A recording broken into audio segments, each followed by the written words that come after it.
So sometimes my bananas are not as ripe as I want them to be for desserts. And so I keep them in the freezer. But when you defrost them, they kind of look kind of mushy and black, and yucky. But don't let that fool you. It's going to be fine in this recipe. So what I'm going to do is I'm going to put this in my blender, liquid and all. And first I'm going to just puree this or blend this. Okay, you can see it's not all brown now.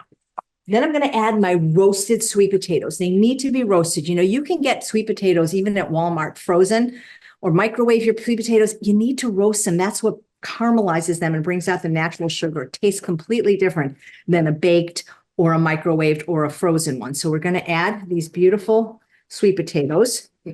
This is such a ridiculously easy recipe. It's basically 2 ingredients plus cinnamon and vanilla.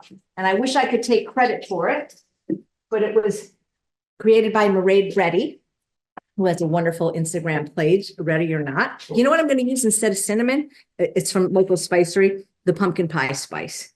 So this is kind of tastes like fall. Actually, she actually calls it fall pudding.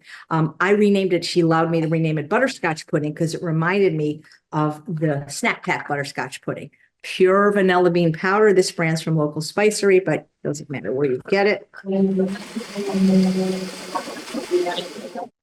Delicious. This is going to be amazing this is going to thicken as it cools, and it's going to be amazing with the red sauce if we want it.